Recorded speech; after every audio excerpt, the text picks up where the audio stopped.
Bonjour. J'espère que vous allez bien, moi je vais super bien. On se retrouve pour une nouvelle vidéo sur les mangas.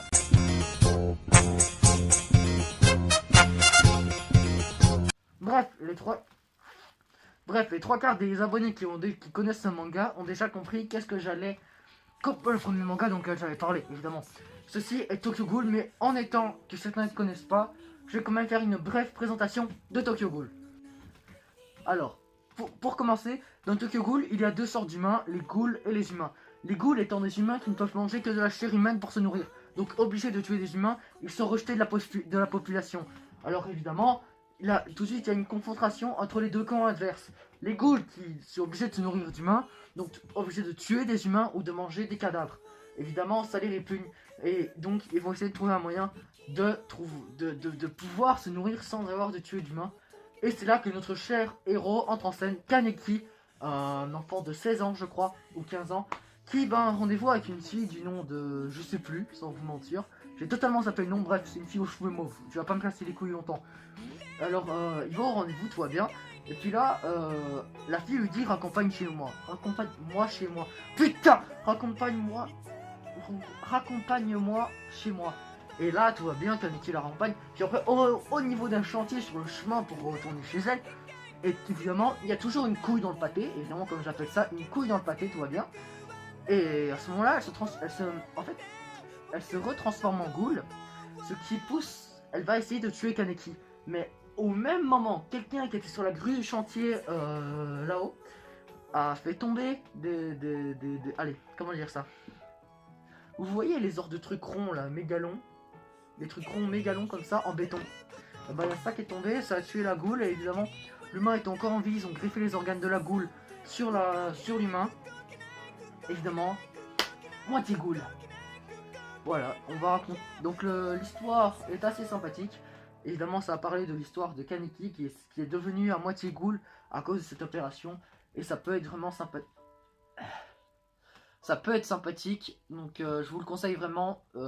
Les épisodes sont disponibles en entier, en VF et en VOSTFR sur anime.fr. Si vous voulez, je mettrai le site en description.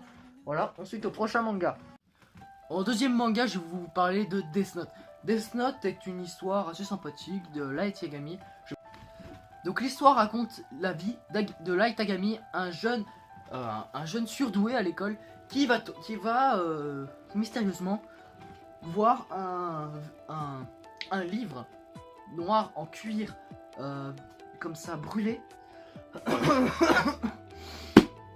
qui va tomber du ciel. Et intrigué, à la fin des cours, il va le ramasser et là il lit sur la couverture Death Note. Là évidemment il se pose des questions, il se dit qu'est-ce que c'est que ça, qu'est-ce que c'est encore une connerie tombée du ciel, encore comme d'habitude, comme les blancs, c'est une connerie tombée du ciel, voilà. Puis après quand il retourne chez lui, il se dit allez, je le sors de mon tiroir, je vais quand même voir au cas où. Même s'il n'y croyait pas, on n'y croit jamais, de toute façon c'est conneries. Donc il sort de son tiroir, il regarde les infos pour voir s'il n'y a pas un criminel qui passe par là. Donc il regarde les infos, et après là, une prise d'otage dans une école. Prise d'otage dans une école, qu'est-ce qu'il fait? Il prend le Death Note pour voir si il s'en fout. Il note dedans le prénom de la personne en ayant l'image de la personne dans la tête. Donc il l'écrit. Normalement 40 secondes après il doit être décédé. Il attend 40 secondes, rien. 41 secondes, les otages sont libérés, ils sortent en courant. Donc là il se dit what the fuck man, what the fuck. Deuxième fois qu'il teste Death Note pour la première fois, qu'il se demande qu'est-ce qui se passe, il va se promener comme ça dans la... Il va acheter, je sais pas moi, des capotes dans un magasin. Franchement il fait vraiment ça. Il va acheter des capotes dans un magasin. Puis au moment où il entre dans le magasin, il voit une fille qui se fait agresser de l'autre côté de la rue. Puis après, le mec sur la moto, il dit comme ça, je m'appelle... je sais plus quoi. Alors dans le Death Note, il va écrire tout simplement le nom et le prénom de la personne par toutes les manières possibles et imaginables pour être sûr d'avoir la bonne à un moment, avec accent, sans accent. Putain. Donc et là, il a mis une cause pour voir s'il fonctionnait vraiment, si avec une cause de mort il avait marché. Donc il met, je sais plus comment il s'appelle, accident de la route. Ok, la fille s'enfuit, qui se fait agresser s'enfuit. Évidemment, lui il reprend sa moto et il la suit. Et au moment où il passe sur la route, un camion dans ta gueule, connard. Il y a eu un gros camion de ses morts. Et là, il est sur le Death Note et le livre de la mort. Chainsaw Society,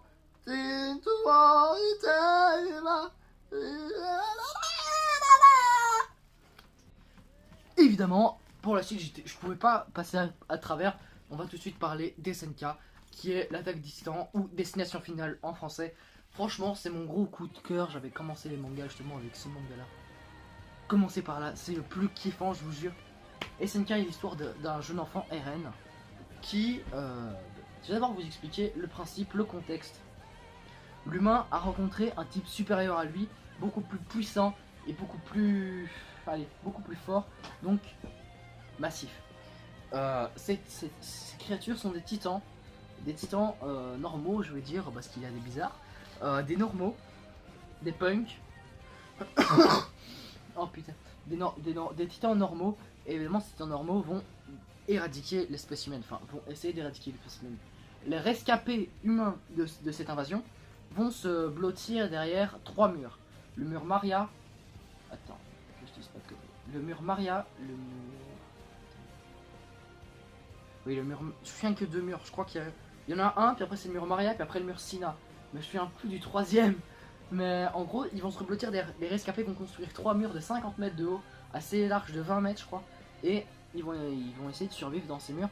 Alors 100 ans de paix c'est cool, dans ces murs, 100 ans de paix.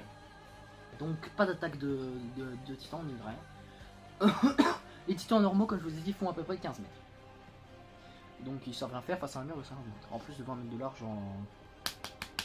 nique sa mère. Donc voilà, ils créent ces murs. Et puis... vient le moment où un titan de 55 mètres toc toc à la porte du mur. Non, ça fait un peu mal au cul, non? D'un coup de pied, il éradique la porte de... il éradique la porte du mur. Ce qui engendre évidemment l'entrée des titans dans le mur, je sais plus comment il s'appelle.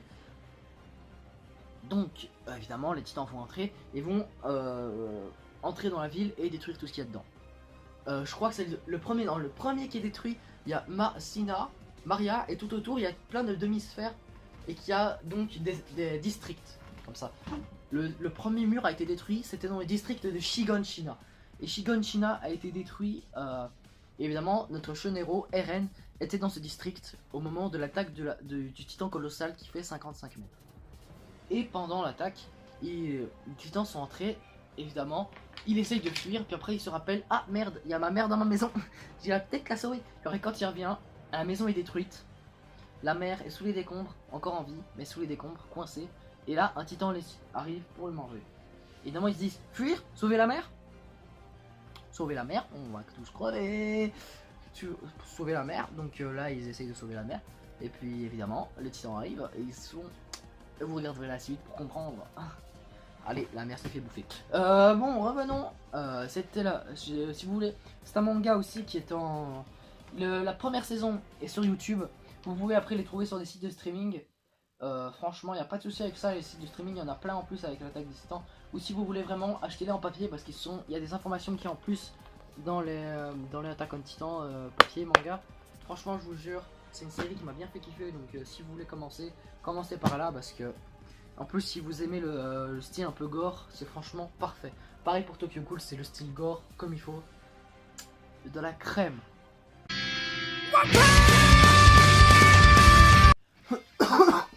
Effectivement, là, je vais vous parler de One Punch Man.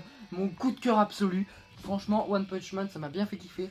Ça, en fait, c'est l'histoire d'un humain qui, en sauvant un enfant, à gueule de fesses, on va pas se mentir, d'un crabe mollusque bizarre, aura l'envie de sauver des gens et devenir super-héros. Et évidemment, cette profession engendre un entraînement. Qui dit entraînement dit vie sociale compliquée. Donc, il a perdu toute vie sociale. Comme entraînement tous les jours, vraiment. Pendant 3 ans, pour un truc basique. Sans pompe, sans squat, sans abdos. Et 10 km de running par jour. Pendant 3 ans. À part les 10 km de running, franchement, ça aussi je peux le faire, il n'y a pas de souci. Mais voilà, tranquille. Donc il va faire ça, il va devenir super-héros. jusqu'au moment où, devenant super fort, n'ayant plus aucun adversaire à sa taille. Il sombra dans pas des il devient pas dépressif, mais disons qu'il... Bah. Donc jusqu'au moment où il va faire la rencontre de Genos, un corps artificiel qui a un maître, mais qui va demander Saitama comme maître, parce que désolé, mais détruire une montagne juste avec l'onde de choc de ton coup de poing, ça devient chelou et un peu fort. Donc voilà quoi. Donc il va le prendre comme disciple. Saitama va prendre, donc One Punch Man va prendre comme disciple Genos. Jusque là, voici le début de l'aventure. Je vous conseille franchement ce manga parce qu'il fait bien kiffer. C'est un manga de 12 épisodes et franchement il est facile à regarder ou à lire, encore simple, et je vous conseille.